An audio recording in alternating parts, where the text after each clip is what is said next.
Hello everyone, it's Max again. Welcome back to the barn.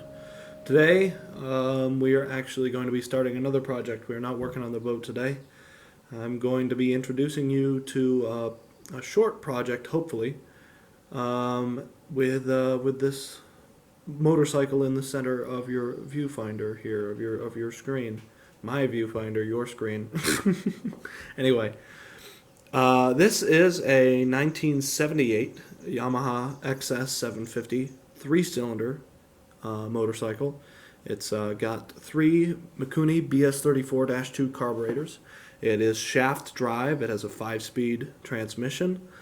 It has mechanically timed electronic CDI ignition. And yeah, it's a really cool motorcycle. I love three-cylinders, hence the Triumph 675. I just love them. I think they're great, and so I know a lot about them. And, well, I guess I don't know a lot about them, but more than most would definitely be a good statement. Very few people know that this motorcycle in particular even exists. I've met one or two that are big fans of these old Yamaha triples, but only a few real old timers know about these things and how great they are, and how awesome they can be if you find them in good shape. I bought this motorcycle for $1,000. Running and riding, no problem. There are some issues, like anything of this age, but for the most part, they're minor. Brakes work great, clutch works great, engine runs just fine. The only problem is, of course, being me, a 19-year-old, I want to make this thing look pretty and be a little bit faster than it is right now. So I put I removed the original intake and put 3 pod air filters on it. The problem with that is now there's far less resistance for air to get into the engine, so the engine's running very lean. I got a carburetor jet kit from Six Sigma Racing, and so the job today is to remove the fuel tank and all 3 of the carburetors, take them out, throw them on a workbench, and see if maybe I can pull off the carburetor boots and go online and order them. They're probably going to be very expensive because they're rather rare. But hopefully the idea is today just to disassembly, get the tank off, the carbs off of the engine, so that we basically can throw them down on a workbench. Let's see, is there anything else I need to talk about this motorcycle? I mean, I guess I should talk about the fact that this one is, if you can obviously see, it has the saddlebags. This is the touring model. I think that means it's the XS750E or possibly EL/ES. I'm not sure, but basically it came with a very large front fairing that I still have. Just it's not in here, and the saddlebags and the extra safety bars and things like that. And this is significantly heavier than a regular XS750. It has a slightly modified frame. Very slightly. It's only very slightly heavier than a normal bike, and the modifications that were made so that you can add these things can be removed very easily. But I won't be doing that. Anyway, so this is basically the same motorcycle. It just has some additions. So yeah, that's pretty much that, I think. Yeah, pretty much. So I'm just going to pull it back so that we can get to it easily. I don't have very much time to work on it today, hence the short video. And yeah, I'm just going to pull the tank off and get those carbs out. Okay, so here's a slightly better view of it. You can see the engine a little bit better and everything I got going on. You can see my pod air filters there. You can see the timing chain side of the engine. Like I said, this is a 3-cylinder. It's a 746cc in line 3 with 3 individual carburetors, 1 per cylinder. It's got a 2-stage choke. There is some sort of oil or gas leak from either one of the carburetors or something. Not really sure. It's coming from somewhere. You can see the oil all over there, and it goes down the kickstand and then the shifter and things like that. I don't think it's coming from the transmission, because I've been looking for ages and checking the level, and I haven't seen any change in the transmission level. And all the leaking seems to be coming from up here underneath the first carburetor there. So kind of wondering if maybe it's a fuel leak. I'm going to obviously I'll pull the carbs out, so we will easily be able to tell if it's been leaking out of that filter there. But anyway, taking the seat off and then the tank off it's very easy, but I have to go grab my key, so I will be right back.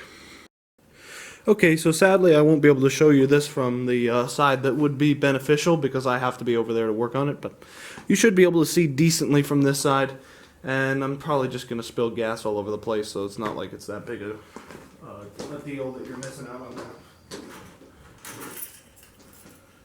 But anyway, key here to pick up the seat, and that just swings out of the way. And this is the easy part, except for the fact that there is no petcock, or at least there's no off position on the petcock for the fuel. So you can't shut the fuel off, which I think is pretty dumb. But you do have a priming feature and things like that, so I guess that kind of makes up for it. Anyway, tank is not bolted down, it never is. It's just sat on there, which again is interesting, but not that huge a deal. So now I just have to remove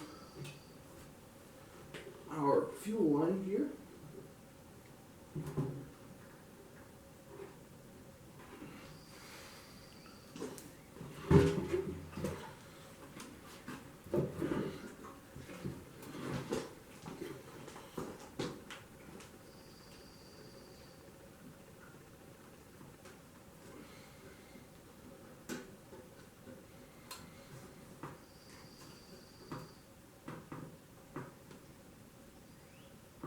Okay, and we're leaking fuel everywhere. Knew that was going to happen.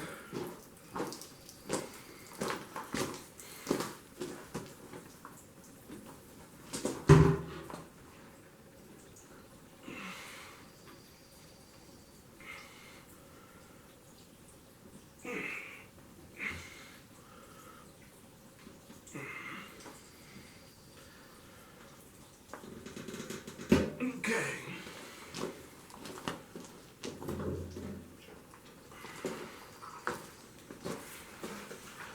So the interesting thing that I'm noticing right now is that there's fuel only coming out of one side. So that's probably something I should fix in the future. And I really have nothing that I can put this in. So I'm just going to set it here for now and let it piss on the ground. And then find a bin to put it in of some kind. Oh boy, let's see. I'm going to shut you down so that you're not just filming nothing. Okay, I'm not sure if you can see that, but both of these petcocks are open. Like I said, there's no off as far as I know. And let me set this to the prime like the other one is.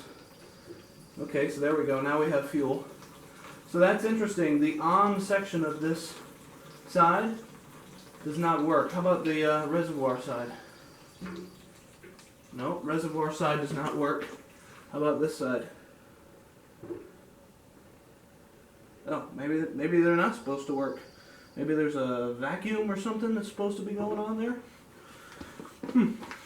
Not sure. But the prime is the only one that opens. So that's interesting. Maybe I'll have to read up on that some.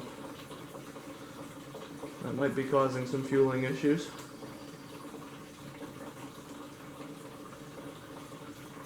Anyway, shut this off. It's not like you need to watch fuel drain. Okay, so I have you down next to the bike now. You can see the carburetors here and their respective air filters, excuse me. One of them seemed to have popped off slightly, and the furthest left side carburetor has a lot of discoloring on it, and it was definitely leaking fuel before I removed the tank. So there's something going on with that carburetor in particular, which is a good thing because we're going to take it off. So I'm going to grab a flathead screwdriver and we'll get to it.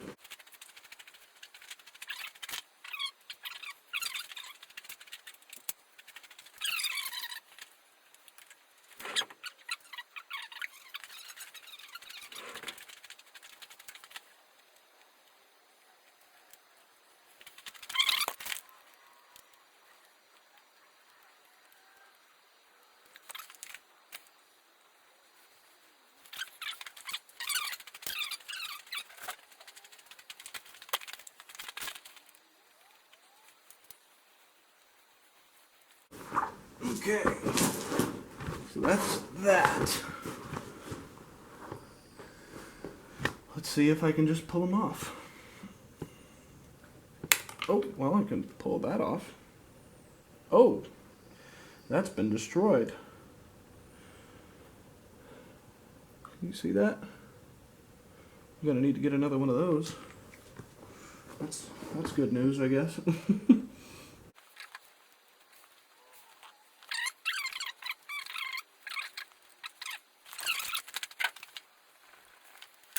Okay, well, they're out, and it's leaking a lot of gasoline.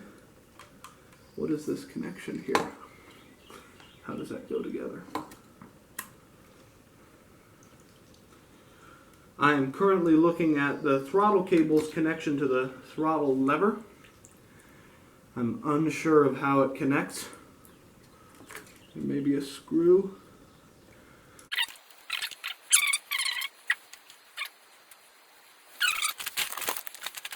So if you can see that right here, this wire is what is currently, oh, have I figured it out? Ooh, I may have. Let me set this down. We have them free. They are out. Alright, I'm going to set this down in my tray. And we will pull them over to the bench.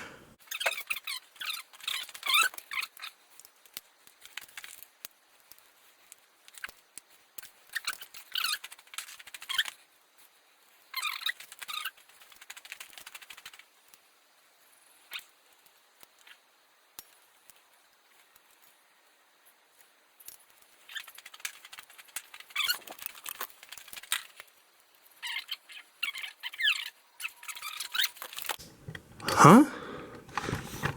Hang on a moment. This screw has two ends. They put a bolt in it. Jesus.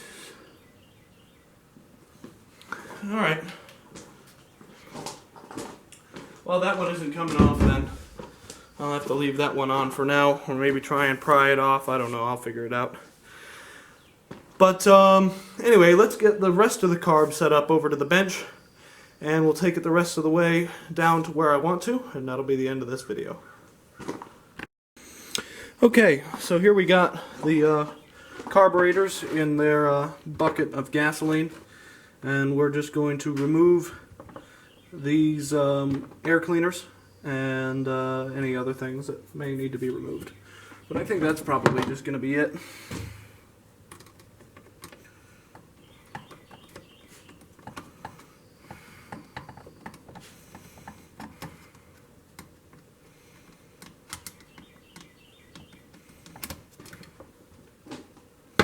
Not on there very well.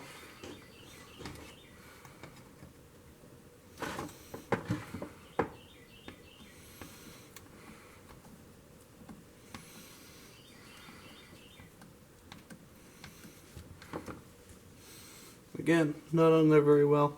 Lots of damage to the inside. I don't fathom that I could have caused that, but I guess it's technically possible. I'm going to have to do a better job in the future, but I think I might also buy a better brand. These, I was going to buy K&Ns, but the shipping failed, so in order to get them in on time, I just bought cheap ones. And, yeah, not going so well so far.